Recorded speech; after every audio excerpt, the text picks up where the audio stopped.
Voilà, mesdames, messieurs, bonjour à toutes et à tous.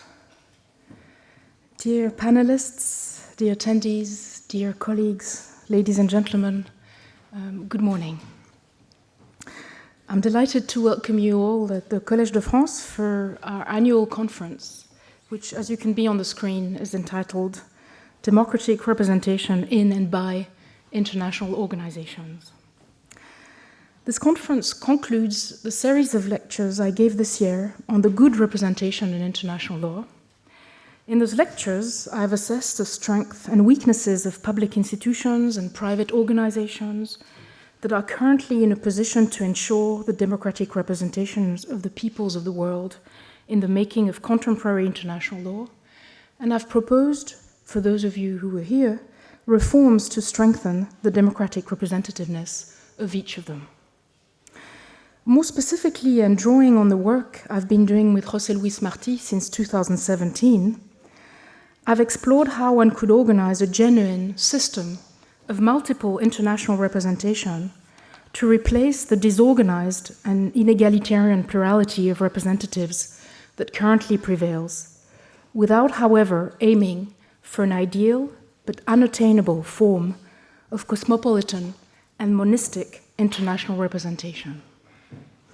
In short, our argument has been that such a systematic approach to multiple international representation should enable us to respond to the underrepresentation of peoples that characterizes the contemporary institutional order, where states have a de jure monopoly on representation without necessarily being sufficiently representative from a democratic point of view. The system of multiple international representation that we've proposed aims to correct and complement the democratic representation ensured by states by articulating it with other public institutions such as regions or cities and private organizations such as NGOs, trade unions, or multinational enterprises that are already involved de facto as participants in various capacities in international lawmaking processes, but whose democratic representativeness is often wanting. Now, to go one step further than the work we've done with José Luis Martí and which I've pursued in the lectures this year, I've also argued in my lectures and based on previous work that international organizations could play the role of organizers of such multiple international representation systems. This is what I refer to as democratic representation in, but also through IOs, whereby IOs contribute to enhance the representativeness of the public and private institutions represented inside their organs. To some extent, however, IOs could also and actually should be regarded as international democratic representatives in themselves, and this is what I refer to as democratic representation by IOs. Today's conference, which concludes this year of lectures, is dedicated to further explore the difficult questions raised by democratic representation in, through, and by international organizations. But this time, I will be doing this in good company, with many of you in this room, in a polyphonic fashion, so as to enable strong deliberation about all those issues. I would like to do three things in my opening remarks this morning. First, explain the background for the conference and identify the gaps in the law and theory of international representation in, through, and by IOs. Second, unpack the three groups of issues we will discuss and specify the conference's aims.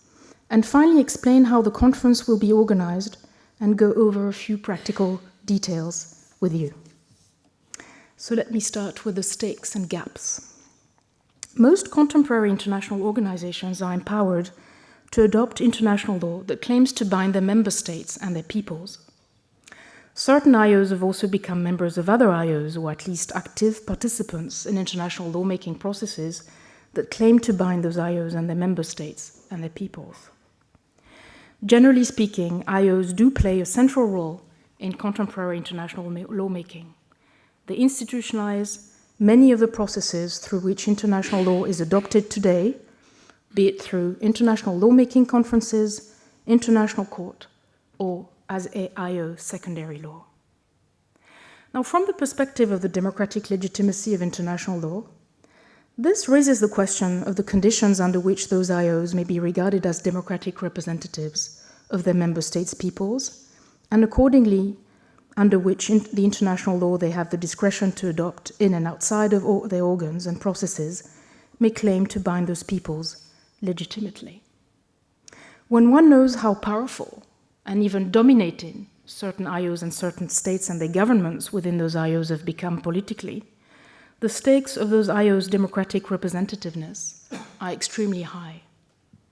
One should mention also, of course, and it's related to the development of those forms of oligarchic power by and in IOs, the increasing private capture of IOs' organs, funding, and lawmaking processes.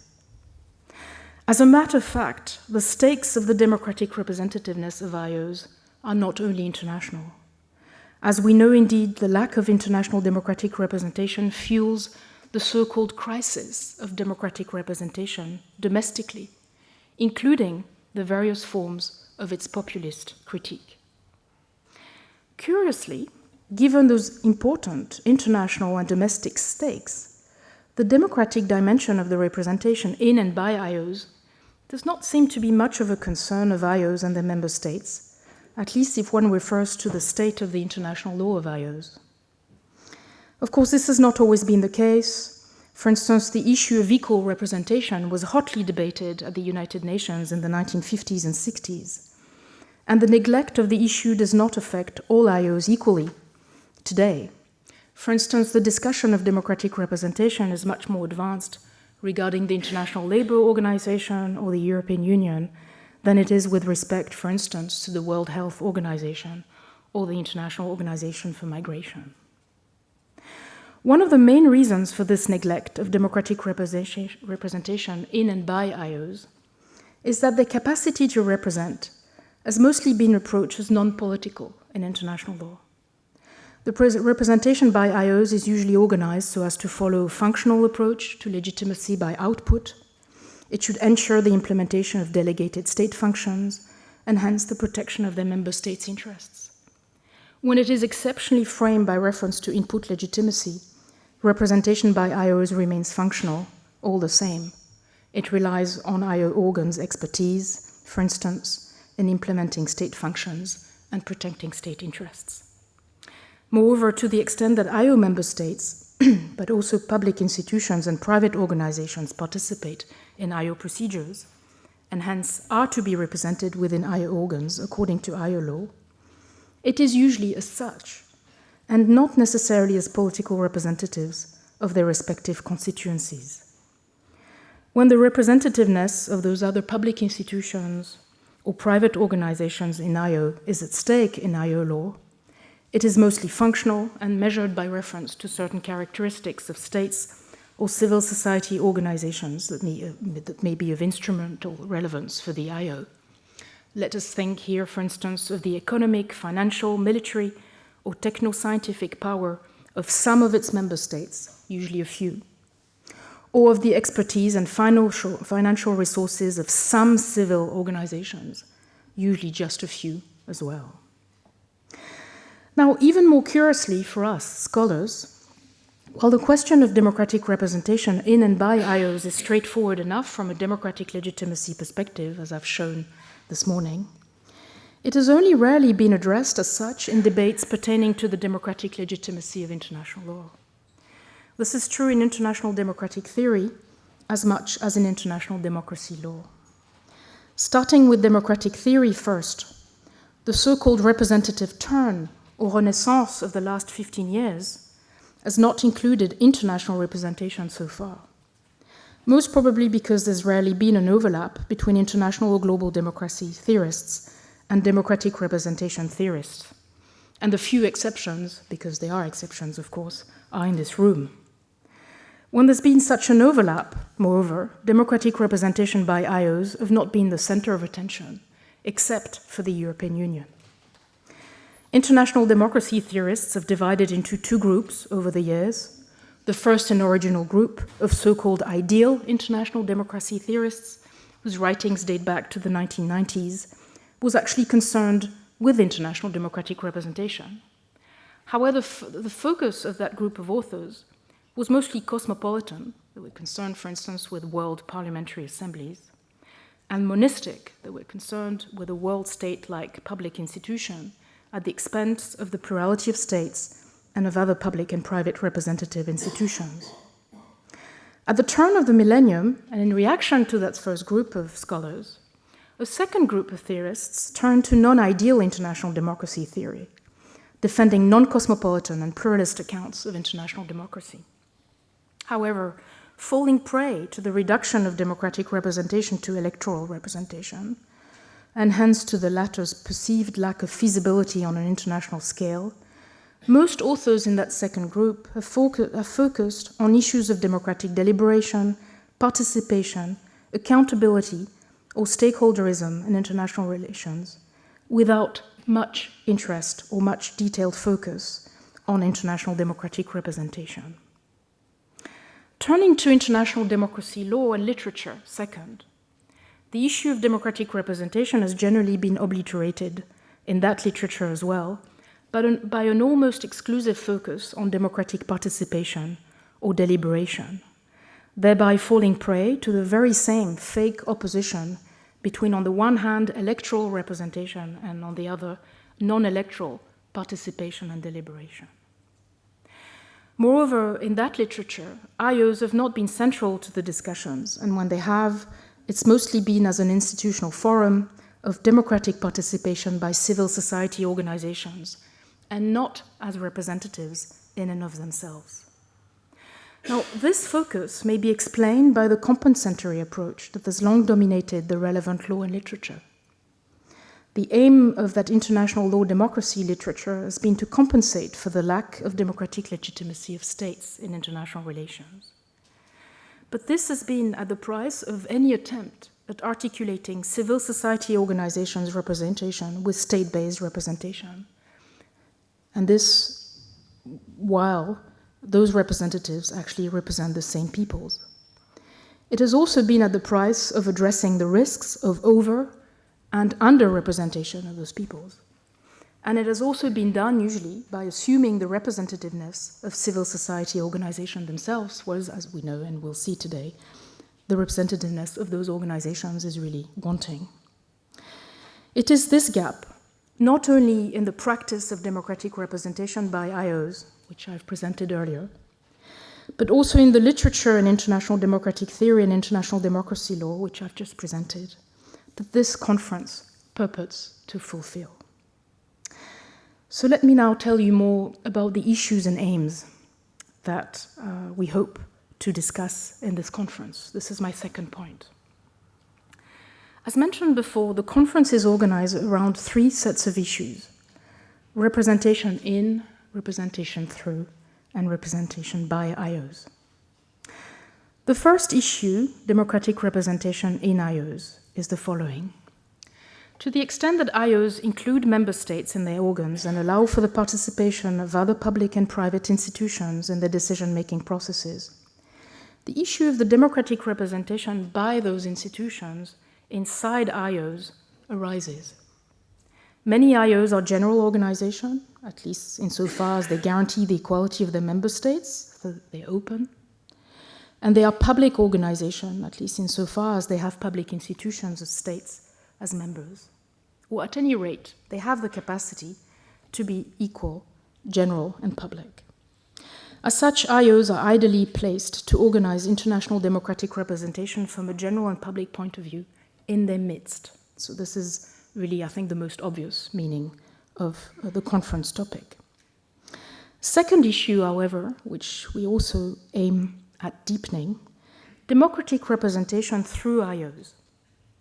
The next issue the conference will address, indeed, pertains to the legal and institutional requirements IOs could, and one may argue, and some of us here will argue, should pose to the democratic representativeness of states and other public and private institutions and of their respective representatives inside IOs' lawmaking organs and processes. Indeed, it is precisely because IOs organize these competing forms of public and private representation separately in the respective IOs' organs that they could also be deemed to be in a position to go further and correct their respective deficits IOs could also contribute to articulate those various forms of public and private representation in such a way as to ensure their complementarity and turn them into a genuine system of international representation in the future. Third issue, democratic representation by IOs. IOs themselves could and should be regarded, this will be an argument we will make in this conference, as democratic representatives in and of themselves. This is the case both internally inside our IO lawmaking procedures and externally when IOs engage in international lawmaking with third states or other IOs. In turn, this raises the even more complicated issue of the democratic representation of IOs, i.e. the democratic representativeness of the organs representing IOs for the latter to represent their member states' peoples democratically. So this conference's primary aim is to discuss those three issues. And as you've just noticed, they are complicated and actually overlap with one another and actually should overlap to ensure full democratic representation. I've identified them here mostly to help us understand the many layers of the problem and in order to address it more effectively. So this is our primary aim. Now there's also a secondary aim of the conference. The conference will explore, while it addresses the issues I've just flagged, what representation itself, and especially political and democratic representation, should amount to internationally. I've deliberately refrained, as you've heard this morning, from imposing a definition of representation in the conference description or in this introduction. And the various interventions that we'll be listening to in the course of the next 2 days will exhibit different understandings of representation and democratic representation in particular. And those different understandings will have to be debated in the course of our discussions. So our secondary aim, therefore, is to contribute to the more general debates about representation that are currently taking place in contemporary democratic theory.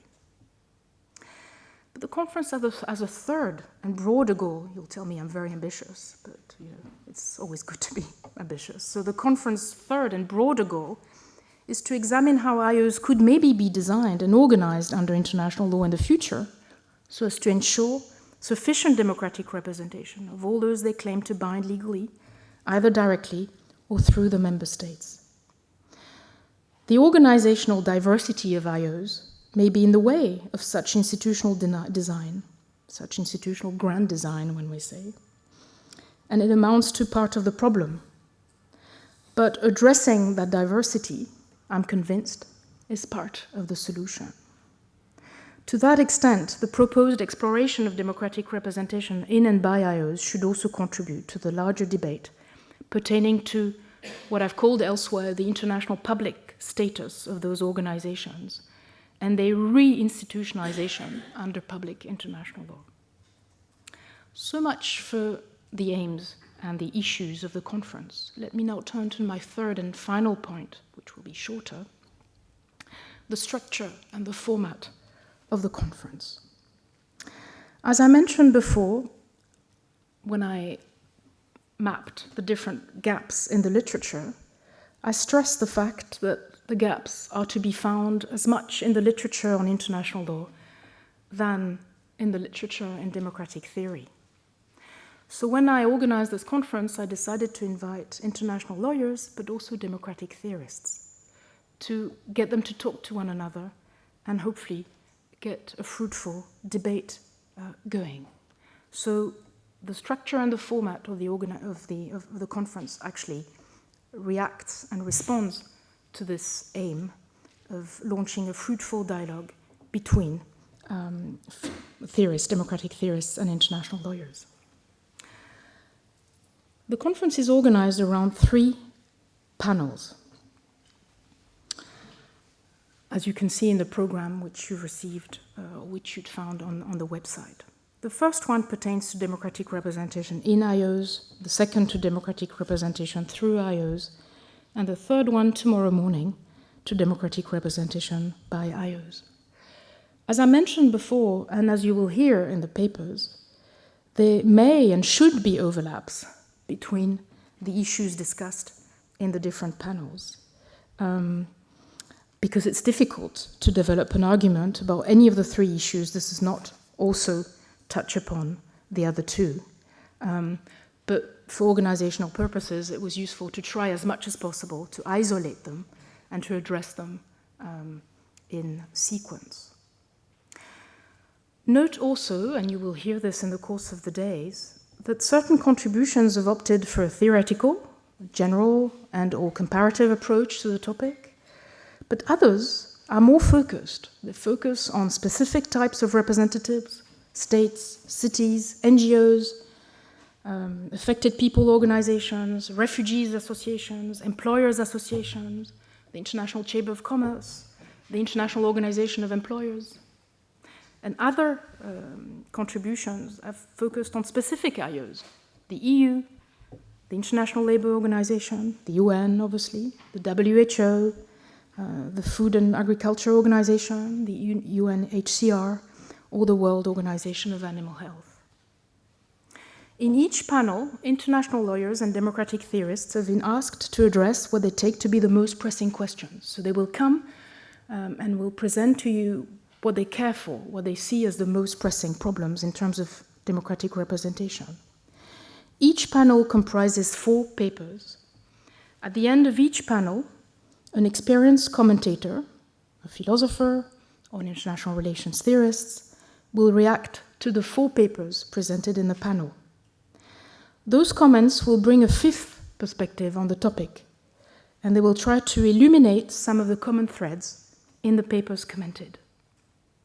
So note, therefore, the discussions will not take place after each paper, but together in a whole hour at the end of each panel.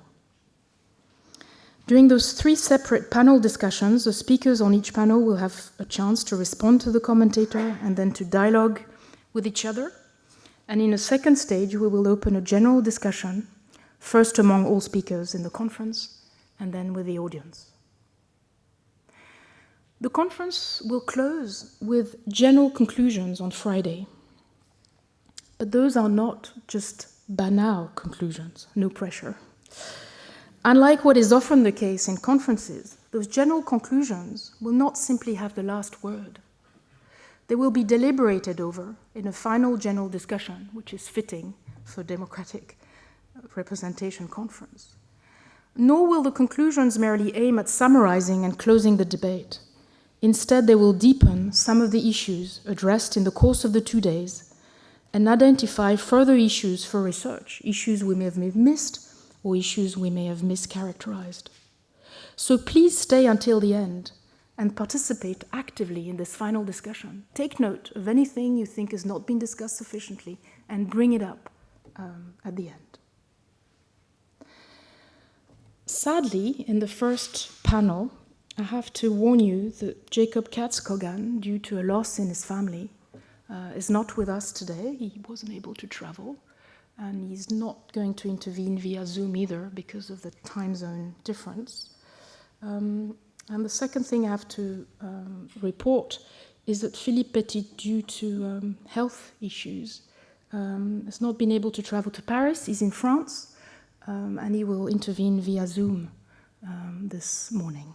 So we're lucky to have him all the same, but he won't be with us for the rest of the conference. The other speakers, I think, are in the room. I trust they're here and well. If there's any other issues to report, I will, of course, get back to you. But before we start with our 3 panels and our general conclusions, I decided to give the floor to Pierre Rosanvallon, who's, as we all know, one of the major democratic theory specialists and specialists of representation in particular in France and the world, and was a former professor here at the Collège de France. And I've asked him to give a lecture before we start this morning. But before I actually give the floor to Pierre, please allow me to introduce my assistants, Madame Sylvie Sportouche, whom you've met, I think, at the entrance. I don't know if she's in the room, but if she's not, you've met her earlier. And Mr. Louis Hill, who's here, I think you've met. Louis, maybe you can wave so that everybody knows who you are. And I'd like to thank them warmly for everything they've done this year for this conference. We owe the conference to their hard work. Without them, we wouldn't be here today. And thank you, of course, to all of you for being here, for responding to the invitation, for producing such wonderful papers and comments. We're very eager to listen to you and to learn from each other. So thank you so much for being here. Please enjoy the conference. And thanks again. Pierre, please.